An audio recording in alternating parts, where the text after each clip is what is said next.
শীতের শুরুতে খুলনার বাজারে সবজির দাম চড়া থাকলেও এখন পাইকারিতে বিক্রি হচ্ছে অনেকটা পানির দরে।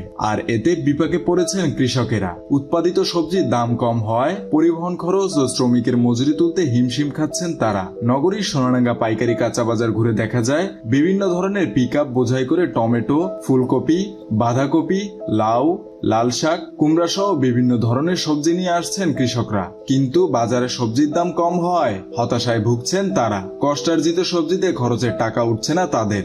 লোকসানে দিশেহারা হয়ে পড়েছেন অনেক কৃষক। মালের দাম এত যে কম, তা কৃষকও টাকা পাচ্ছে না, আর ব্যাপারীরাও নিয়ে এসে মনে করেন মার খাচ্ছে। একটা গাড়ি ভাড়া মনে করেন 4,000, একটা জনের দাম 500 টাকা, তাহলে 10টা লোক থাকলে 5,000 টাকা জনের দাম, 4,000 টাকা গাড়ি ভাড়া, এই গেল 9,000 টাকা।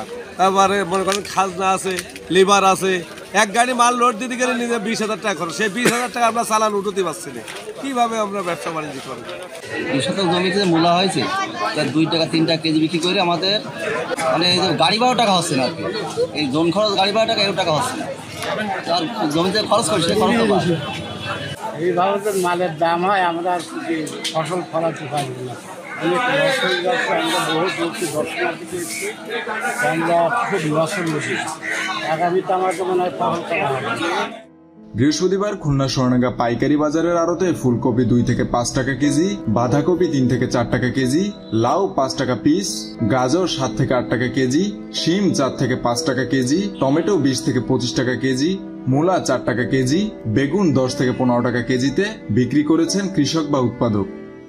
মালের দাম তো একেবারে কম, বাজারে যে পরিস্থিতি লাইন নেই।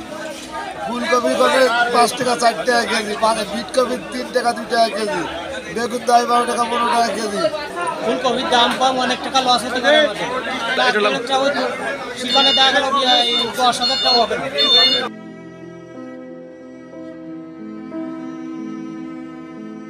মেহেদী হাসান বাপ্পি, খুলনা গেজেট।